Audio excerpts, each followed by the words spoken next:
Hey there everyone, it's Mr. Lane, here to teach you about some of the important female rulers from ancient Egypt. Take good notes and let's begin.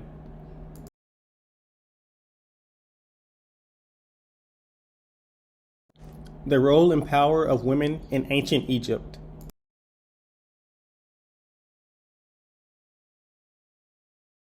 Egyptian women. Once we leave the pre-dynastic period, from around 3000 BC, more information about the status of women becomes available. Some of their roles include nurturing children, they could work at a trade, they could own a business. There were some female religious leaders, but they were not equal to men. And at times they ruled as queens or pharaohs.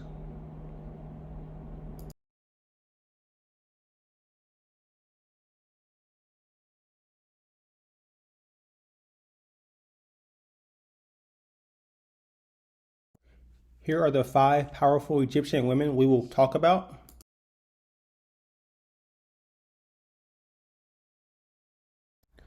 Most of these female rulers will be empowered during the New Kingdom, which was between 1550 and 1070 BCE.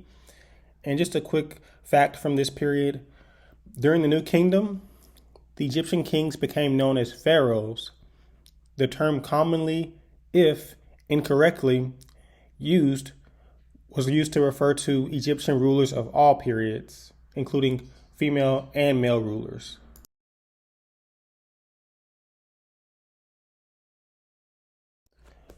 We will begin with Hatshepsut, the woman who was king. There's a short video you can watch about her. Here's the link.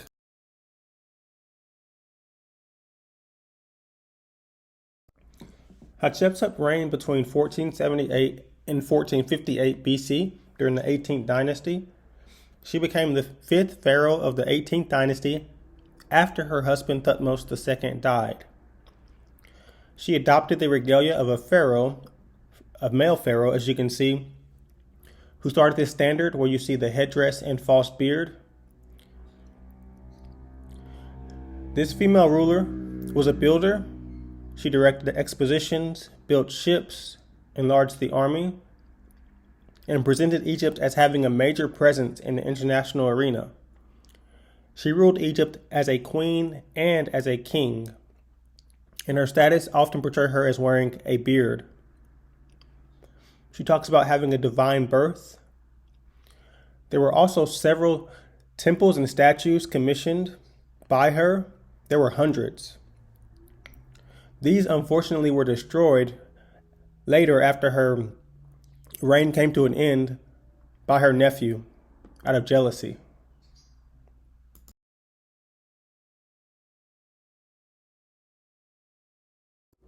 Mortuary Temple of Hatshepsut, looking southwest, Egypt, 18th dynasty, from 1473 to 1458 BCE.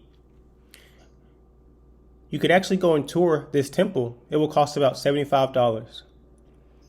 This was considered one of the most beautiful of the royal mortuary temples. A colonnade, as we mentioned before, is a row of columns supported by a roof, which you can see those here on the temple. The construction of this temple took about 15 years. It was situated in a valley considered sacred for over 500 years because it was connected to the principal female goddess connected with the funerary world. Hatshepsut ruled for 2 decades. She was the first female monarch. It is not known how she died or was superseded. Unfortunately, 20 years after her death, several of her portraits were destroyed. They were destroyed on orders by her nephew Thutmose III, who succeeded her as pharaoh, and it was done out of a jealous act of revenge.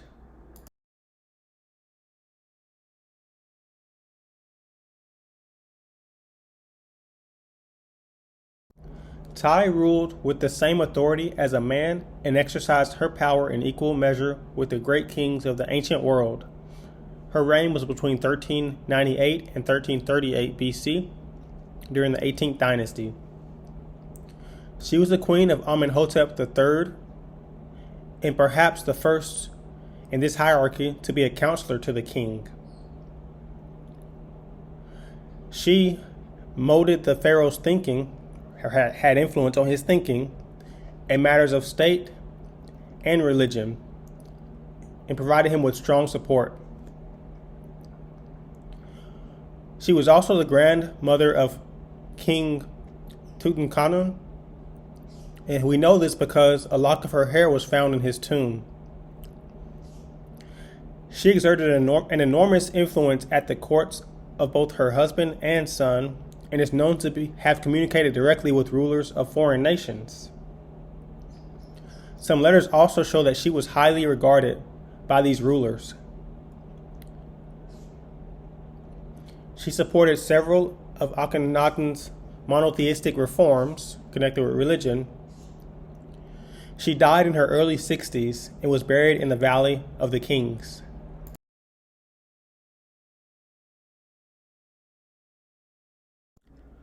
We actually have the mummy of Queen Tiye, as you can see here.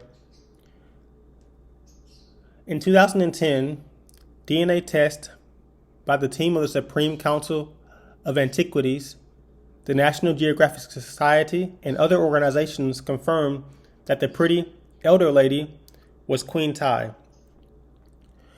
The research also confirmed that the woman was Tutankhamun's grandmother and Akhenaten's mother. The mummy was discovered unwrapped. It had been very badly damaged by thieves who had entered the tomb, perhaps in ancient times.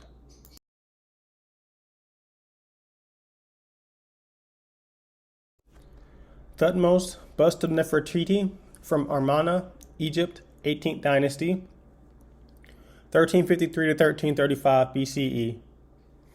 Painted limestone, 1 foot, 8 inches high.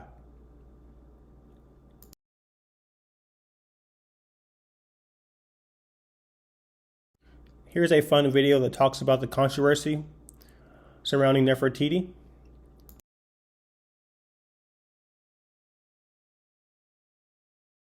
Here's also a mini bio video you can watch about Nefertiti.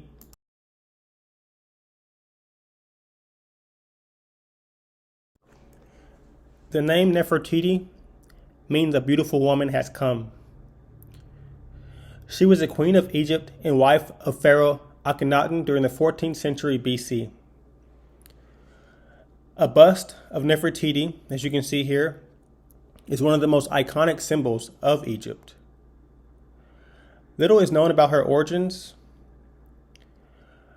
The daughter she had between Akhenaten would eventually marry her half-brother, Tutankhamun. Nefertiti was perhaps one of the most powerful women ever to have ruled. Her husband went to great lengths to display her as an equal. But despite his great power, Nefertiti disappears from all depictions after 12 years. The reason for her disappearance is unknown.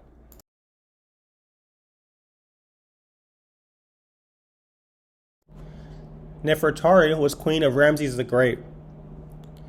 She ruled during the 19th dynasty. Her name means the beautiful companion. At the young age of 13, she married the 15-year-old Rameses II. Rameses II is the most famous of the pharaohs and had the second longest reign. He was known for his military strength. Nefertari was in power with Rameses the Great. She was one of many of his wives, but continued to remain one of his favorites. Her birth parents remain a mystery, but it's determined she is of royal heritage.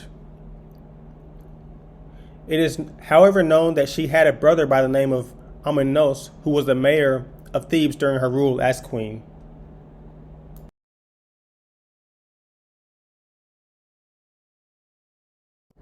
Most depictions of the queen Nefertari stand with Ramses II.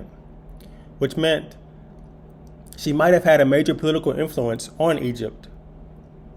Ramses II also dedicated a temple to her called Abu Simbel. Her disappearance remains a mystery, as with Nefertiti.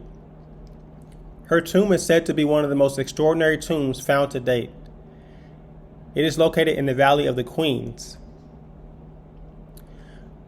Nefertari was Ramses II's wife for over 24 years.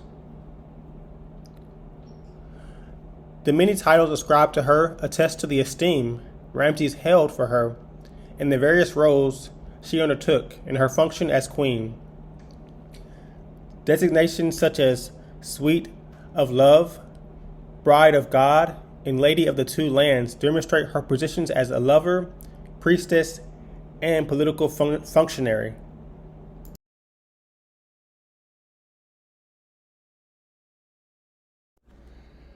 Here's a mini bio about Queen Cleopatra that you can watch. We will conclude our lecture here.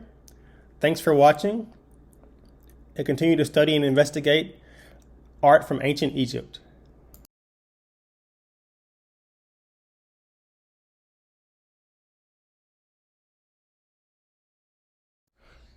Thanks for watching, everyone.